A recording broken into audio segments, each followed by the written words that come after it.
Solids chapter class 12 का। तो आज हमारी प्रतिष्ठा बैच की क्लास नंबर 8 है।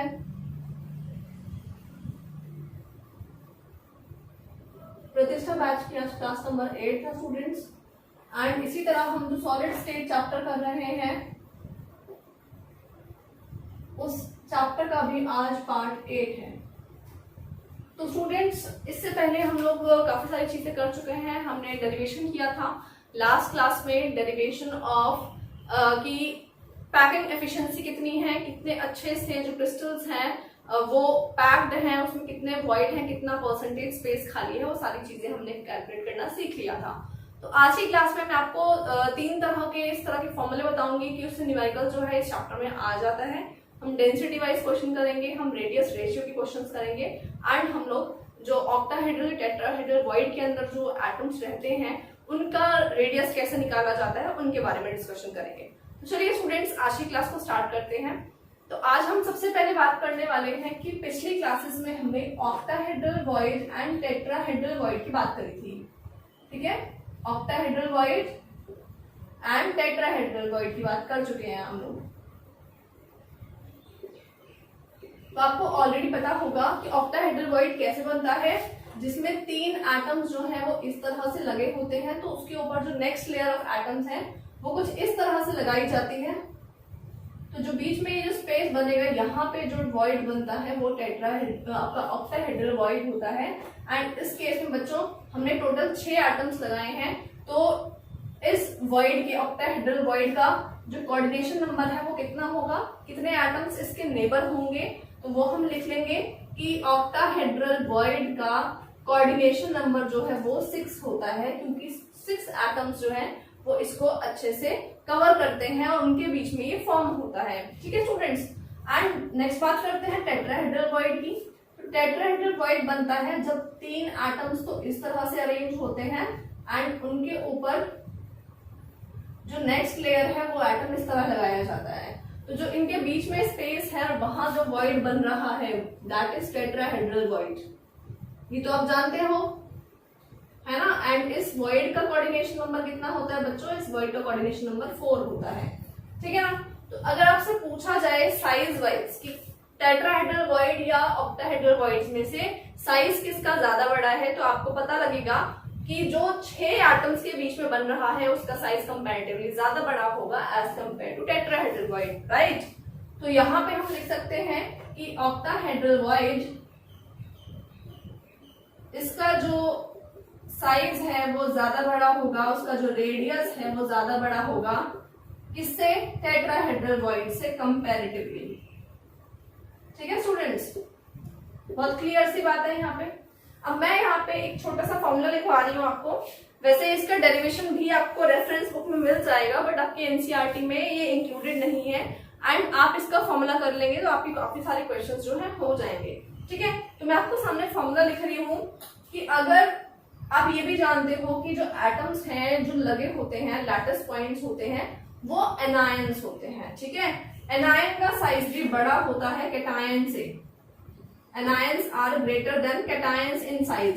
ठीक है, तो कैटायन कहाँ आता है, वॉइड की स्पेसेस को ऑक्यूपाई करता है and anions occupy the positions of the corner और बॉडी सेंटर। ये एक्चुअल में एटम्स होते हैं जो लगाए जाते हैं और कैटायन वॉइड के अंदर एग्जिस्ट करते हैं, वॉइड के अंदर वाली स्पेस को ऑक्यूपाई करते हैं। ठीक है बच्चों, तो होता क्या है, अगर मैं लिखना चाहूं इस चीज में कि radius of cation in octahedral void, तो अगर जो ऑक्टाहेड्रल वॉइड में कोई रेडियस अगर मैं निकालना चाहती हूँ उस कैटायन का, जो ऑक्टाहेड्रल वॉइड के बीच की जगह जो है वो वॉइड है उसको ऑक्यूपाई करेगा, तो उसका साइज क्या होगा बच्चों, उसका साइज होगा 0.414 कैपिटल आर। यहाँ पे कैपिटल आर जो है वो रेडियस है एनायन का। ठीक है, जो बड़ा एटम है उसका साइज है। तो मैं इसको लिख सकती हूँ radius of cation is equal to 0.414 radius of anion, या जो बड़ा एटम है। ठीक है, उसको इस तरह से निकाला जा सकता है। इसी तरह का एक और फॉर्मूला लिखा जा सकता है टेट्राहेड्रल वॉइड के केस में। ठीक है बच्चों, क्या होगा, radius of cation in tetrahedral void. Tetrahedral void में अगर ये प्रेजेंट होगा तो इसको हम कैसे लिख सकते हैं? इसको हम लिख सकते हैं R plus is equal to, या फिर जो radius of cation is equal to, इसको हम लिख सकते हैं 0.225 R minus R of anion. ठीक है बच्चों, तो यहाँ पे दूसरा फॉर्मूला हो गया। आई रिपीट अगेन, ये है क्या ये फॉर्मूला? अगर कोई कैटायन जो है वो उस स्पेस को ऑक्यूपाई करता है, वो ऑक्टाहेड्रल वॉइड में जाके बैठ जाता है, उसकी पोजीशन वो होती है, तो उसका हम कैसे रेडियस निकालेंगे? उस कैटायन का जो ऑक्टाहेड्रल वॉइड के अंदर है, उसका फॉर्मूला होगा 0.414 रेडियस ऑफ द एनायन। जो साइड साइड में एटम्स हैं, जो एनायंस हैं, उनका रेडियस, और उसको मल्टीप्लाई करना है 0.414 से। ये तो एक फॉर्मूला हो गया। दूसरा फॉर्मूला क्या है? Radius of cation in tetrahedral void. अगर वो जो कैटायन है वो इस जगह पे टेट्राहेड्रल वॉइड में ऑक्यूपाई करेगा स्पेस को, वहां पे एग्जिस्ट करेगा, तो उसका फॉर्मूला हो जाएगा radius of the cation is equal to 0.225 R minus, मतलब कि साइड में जो एटम्स हैं वो अगर एनायंस हैं तो उसके बीच में जो एग्जिस्ट करेगा कैटायन, उसका ये फॉर्मूला लगाने वाले हैं। इसका आपको रेफरेंस बुक में डेरिवेशन मिल जाएगा, वैसे इसको करने की जरूरत नहीं है। तो इससे आ जाते हैं क्वेश्चंस। तो मैं आपको भी एक क्वेश्चन करा देती हूँ, इससे स्टूडेंट्स क्वेश्चन करेंगे हम सेम इसी टॉपिक का। तो क्वेश्चन लिख लीजिए बच्चों। A solid A plus B minus has NaCl type closed packed structure. Question: a solid has NaCl type structure, ठीक है, and if the anion has a radius of 241.5 picometer, if the anion has radius of 241.5 picometre.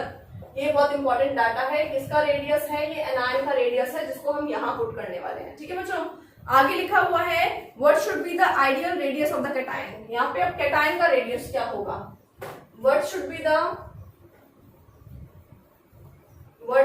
The ideal radius of the cation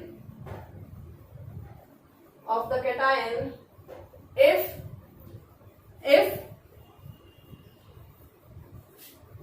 इसको आगे लिख लेंगे what should be the ideal radius of the cation, and can a cation of 50 picometer be fitted in the tetrahedral void। तो ये पूछा जा रहा है क्या हम अगर यहाँ पे हम एक और कैटायन जो है वो प्लेस कर सकते हैं अगर उसका रेडियस 50 पिकोमीटर है। कैन बी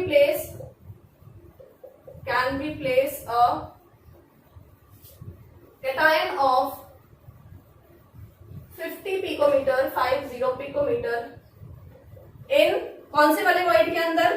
टेट्राहेड्रल वॉइड के अंदर, इन टेट्राहेड्रल वॉइड। बच्चों ये हमारा क्वेश्चन है, ठीक है। तो क्या हम इसके अंदर रिप्लेस कर सकते हैं इसको? तो पहले हम ये निकाल लेते हैं कि हमारे पास जो क्रिस्टल है उसका जो एनायन का रेडियस है वो क्या है? 241.5 पिकोमीटर है। ठीक है, तो हम यहाँ बात कर रहे हैं टेट्राहेड्रल वॉइड की। ठीक है, उसको प्लेस किया जा सकता है या नहीं? तो स्टूडेंट्स यहाँ पे जैसा कि NaCl टाइप स्ट्रक्चर है हमारा, तो यहाँ पे जो कैटायन है ना वो एग्जिस्ट करता है ऑक्टाहेड्रल वॉइड के अंदर। तो cation in NaCl type structure exist in octahedral void. ठीक है बच्चों, ऑक्टाहेड्रल वॉइड के अंदर रहेगा। तो हम ये निकालना चाहते हैं कि हमारे ऑक्टाहेड्रल वॉइड का जो रेडियस है वो कितना होगा, या जो वहां पे कैटायन है वो वहां पे आ भी पाएगा या नहीं। तो उसके लिए हम फॉर्मूला कौन सा लगाएंगे? ये वाला फॉर्मूला लगाएंगे, R plus is equal to 0.414 R minus. ठीक है, ये फॉर्मूला लगाने वाले हैं, इसको लगा लेते हैं, is equal to 0.414 multiply radius of the anion. कितना है स्टूडेंट्स? 241.5 पिकोमीटर। इसको सॉल्व करिए, इसकी जो वैल्यू आएगी उसको हम लिख लेते हैं। इसकी वैल्यू आ रही है 100 पिकोमीटर आ रही है इसकी वैल्यू। ठीक है, एग्जैक्ट सॉल्व करने के बाद अब इससे आगे क्वेश्चन का नेक्स्ट पार्ट क्या है, क्वेश्चन आगे पूछ रहा है क्या हम टेट्राहेड्रल वॉइड के अंदर इतने साइज का केटायन रख सकते हैं या नहीं।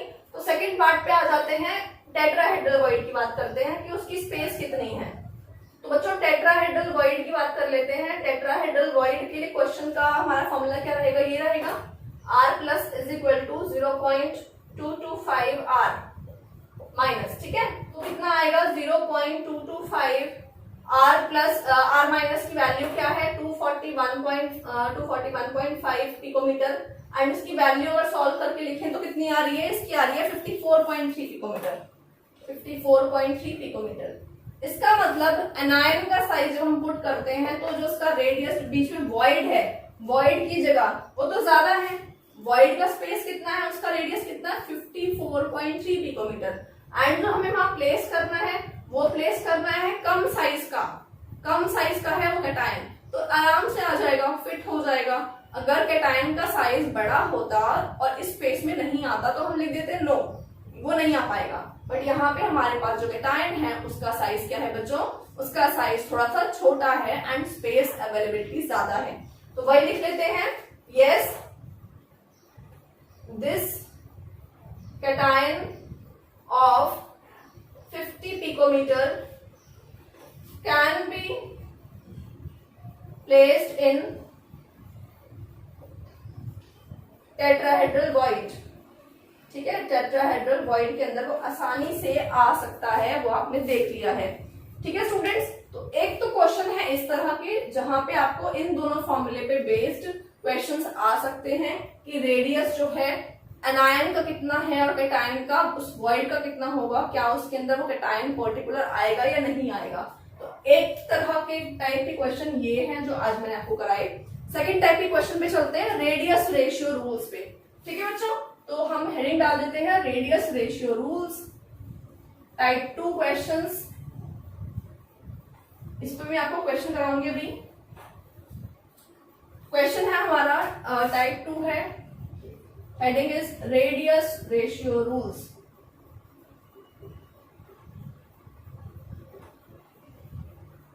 तो स्टूडेंट्स अब यहाँ पे रेडियस रेशियो रूल्स में अगर हम रेशियो निकालते हैं radius of cation to the ratio of anion का, और जो उसकी वैल्यूज आती हैं उसके बेसिस पे हमें काफी सारी इंफॉर्मेशन मिल सकती है। इस तरह के क्वेश्चंस भी आपके एग्जाम में आ सकते हैं। तो हमारे टाइप 2 के क्वेश्चंस हैं रेडियस रेशियो रूल्स। तो स्टूडेंट्स इसमें क्या किया जाता है, रेडियस रेशियो निकाला जाता है कैसे, radius ratio is equal to क्या है ये, क्या होगा फॉर्मूला, रेडियस ऑफ कैटायन जिससे क्रिस्टल बना हुआ है to the radius of anion. ये फॉर्मूला रहेगा हमारा radius of the cation by radius of anion. इसकी जो वैल्यू आती है बच्चों उसके बेसिस पे काफी सारी इंफॉर्मेशन हम लिख सकते हैं। जैसे अगर इसकी वैल्यू आती है 0.155 से 0.225 के बीच में आती है, ठीक है, तो उस केस में कोऑर्डिनेशन नंबर हो जाता है 3। उस केस में स्ट्रक्चर का टाइप जो हो जाता है वो होता है trigonal planar. Obviously 3 coordination number है तो उस केस में क्या होगा, ट्राइगोनल प्लेनर जो है इसका शेप हो जाएगा एंड इसका टाइप होगा B2O3, ठीक है। नेक्स्ट आता है, अगर इस रेडियस रेशियो का जो आंसर है बच्चों वो आता है 0.225 से 0.414 के बीच में, ठीक है, उस केस में कोऑर्डिनेशन नंबर 4 हो जाएगा and structure will be tetrahedral. And उस केस में जो टाइप है वो हो जाएगा जिंक सल्फाइड ZnS टाइप हो जाएगा। नेक्स्ट इज बच्चों, अगर यहाँ पे जो वैल्यू है वो आती है 0.414 से लेकर के 0.732 तक, ठीक है, तो उस केस में coordination number will be 6 and वहां पे टाइप हो जाता है ऑक्टाहेड्रल एंड उसका एग्जांपल है NaCl। एंड वहीं अगर आपका रेडियस रेशियो का जो आंसर है वो आता है 0.732 से 1 के बीच में, तो coordination number will be 8 and इसका टाइप है क्यूबिक एंड ये हो जाता है CaCl type, caesium chloride type, ठीक है स्टूडेंट्स। तो इसके बेसिस पे भी क्वेश्चंस आते हैं और मैं आपको यहाँ पे एक क्वेश्चन करवा देती हूँ इसका भी। क्वेश्चन है बच्चों आपका, the 2 ions A and B minus have the radius 88 and 200 picometer। Question है इसका, the 2 ions, right down, the 2 ions A plus and B minus have radius, क्या रेडियस होंगे, दो आपको आयन दिए हुए हैं A plus and B minus, उनके रेडियस कितने बच्चों 88 and 200, 88 picometre and 200 picometre respectively, ठीक है। तो ये आपको दिया हुआ है in the close pack structure of the compound AB, मतलब क्लोज पैकिंग हो रखी है। अब इसका कोऑर्डिनेशन नंबर पूछ रहा है कि what is the coordination number, ये पूछा है आपसे। तो आपको ये टेबल रिमाइंड होनी चाहिए, ये याद होनी चाहिए। कैसे इसको सॉल्व करेंगे बच्चों, वही लगाना है, radius ratio is equal to, क्या फॉर्मूला है इसका, radius of cation by radius of anion, ठीक है। आपने क्या करना है, radius of cation by radius of anion कर देना है। मतलब कैटायन का कितना है यहाँ पे 88 पिकोमीटर एंड एनायन का कितना है बच्चों 200 पिकोमीटर, ठीक है। इसकी वैल्यू निकालिए, कितनी आ रही है, इसकी वैल्यू कुछ आ जाएगी 0.44 पिकोमीटर। अब देखो ये किसके बीच में आ रहा है, 0.44 मतलब 414 से तो बड़ी है ना, मतलब यहाँ पे इस कैटेगरी में फॉल कर रहा है। तो मतलब इसका जो पिकोमीटर है रेंज 0.414 से 0.732 के बीच में आ रहा है ये। इसका मतलब कोऑर्डिनेशन नंबर कितना हो बच्चों, कोऑर्डिनेशन नंबर इज 6 एंड इसका स्ट्रक्चरल ऑर्गेनाइजेशन कैसा है, ऑक्टाहेड्रल, ठीक है। ये था आपका क्वेश्चन, इस तरह से आपको इसको करना है। तो ये बच्चों टाइप 2 वाला क्वेश्चन हो गया। जो रेडियस रेशियो के क्वेश्चंस आते हैं उसके लिए आपको ये टेबल अच्छे से लर्न करनी पड़ेगी। तो स्टूडेंट्स थर्ड टाइप के जो न्यूमेरिकल हमें करने हैं वो ये हैं कि बहुत सिंपल न्यूमेरिकल आते हैं, और जो कल मैंने आपको क्लास में कराया था, डेरिवेशन कराया था पैकिंग एफिशिएंसी वाला, उसमें हमने एज लेंथ और रेडियस का जो फॉर्मूला था वो भी साथ साथ निकाला था, है ना। तो उसके बारे में बात कर लेते हैं। अब थर्ड टाइप के क्वेश्चन पे चलते हैं, एज लेंथ, ठीक है, और साथ साथ किसके radius, radius of the atom and उसके अलावा डायमीटर, इनके भी रिलेशन जो है इस पे भी क्वेश्चंस आ जाते हैं और कहीं कहीं पे आपको ये पुट करना पड़ जाता है। तो मैं सबसे पहले आपको कराती हूँ simple FCC and BCC, simple case, FCC case and BCC case, ठीक है बच्चों। तो सिंपल के केस में एज लेंथ जिसको हम ए मान रहे थे, एज लेंथ को हम ए मान लेते हैं, रेडियस को हम आर मान लेते हैं, डायमीटर को हम डी मान लेते हैं, स्मॉल डी, ठीक है। ये नोटेशंस है इनकी। तो सिंपल के लिए a is equal to 2r था, ठीक है ना, edge length is equal to 2 radius, simple के लिए ये था। एफसीसी के लिए हमने क्या फॉर्मूला पढ़ा था, इज इक्वल टू 4/√2r, ये फॉर्मूला पढ़ा था हमने, 4/√2r, इसको कैलकुलेट किया था। जिस बच्चे को इसमें डाउट हो तो पिछली क्लास देख सकता है, ठीक है। और बीसीसी में क्या था, a is equal to 4/√3r, ठीक है बच्चों। तो ये हमारे पास तीनों रिलेशंस हम लास्ट क्लास में निकाल चुके थे, a is equal to 2r, a is equal to 4/√2r and a is equal to 4/√3r। तो ये तो हो गया हमारा सिंपल एफसीसी और बीसीसी के केस में एज लेंथ और रेडियस का फॉर्मूला। तो बच्चों अब चलते हैं डेंसिटी का, डायमीटर का फॉर्मूला लिखने के लिए। डायमीटर का फॉर्मूला कैसे लिखेंगे, अब डायमीटर से इसको कैसे रिलेट करेंगे इन डाटा को। देखिए बच्चों, आप जानते हो कि diameter divide by 2 is equal to radius होता है। किसी सर्कल का जो डायामीटर होगा, ठीक है, उसमें 2 रेडियस हो जाते हैं, तो diameter is equal to radius by 2, sorry radius is equal to diameter by 2। Clear है ना ये चीज तो आपको, है ना। तो अगर मैं इस रेडियस की जगह पे, इस आर की जगह पे हर जगह d/2 पुट कर देती हूं तो क्या रिलेशन बनेगा। तो बच्चों सिंपल के केस में, एफसीसी के केस में एंड बीसीसी के केस में आपके रिलेशंस थोड़े से चेंज हो जाएंगे। क्या होगा, a is equal to 2d/2, R की जगह मैं d/2 पुट कर रही हूं, यहां पे हो जाएगा a is equal to 4/√2d/2, ठीक है। एंड यहां मैं पुट कर रही हूं a is equal to 4/√3d/2, ठीक है। इसको सिंप्लीफाई कर लेते हैं क्योंकि आपको पता है 2 कैंसिल हो जाएगा, तो ये आ जाएगा a is equal to D, इधर आ जाएगा a is equal to 2/√2d, ठीक है। एंड इधर आ जाएगा a is equal to 2/√3d, ठीक है बच्चों, ये आ जाएगा। तो आप इसको भी लर्न कर सकते हैं, आपको जो कंफर्टेबल हो। वैसे मेरी मानो तो आप कोई भी एक रिलेशन, ये रिलेशन आप याद करते हो तो यही याद कर लो, ये तो आप एग्जाम टाइम में भी बना लोगे अपने आप, क्योंकि आपको पता है कि डायमीटर बाय 2 रेडियस होता है। ठीक है, तो आप अगर ये रिलेशन लर्न करते हो तो ये लर्न कर लो, क्योंकि आपको पैकिंग एफिशिएंसी कैलकुलेट करने में भी काम आएगा और यहाँ पे ये फॉर्मूला निकालने में भी काम आएगा। ये तो आप खुद ही निकाल लोगे, है ना, आपकी जैसी मर्जी आप कैसे कर सकते हैं। अब इसके क्वेश्चंस कर लेते हैं कि किस तरह का क्वेश्चन इसमें से बनता है बच्चों।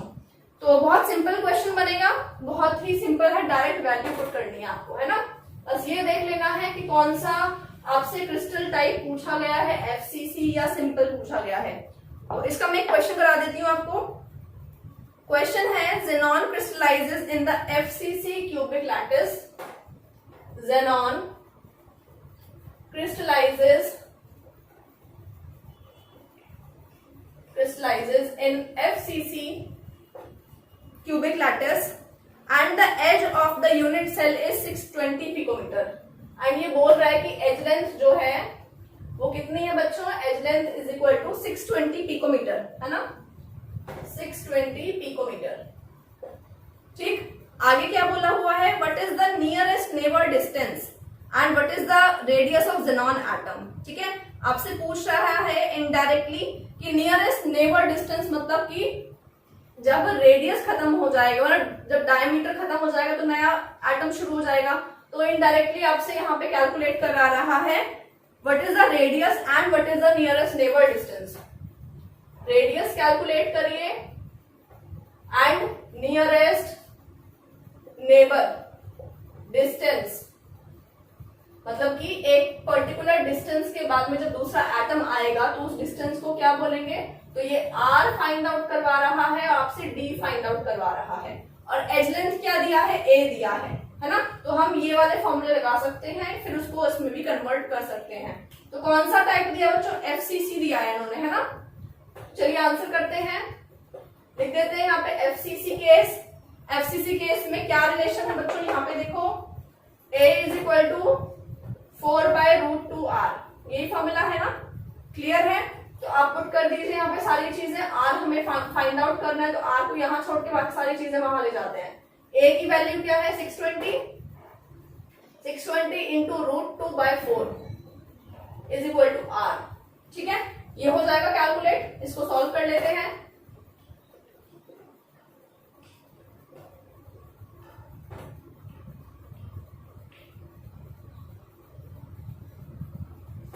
ठीक है, ये इतना आ जाएगा।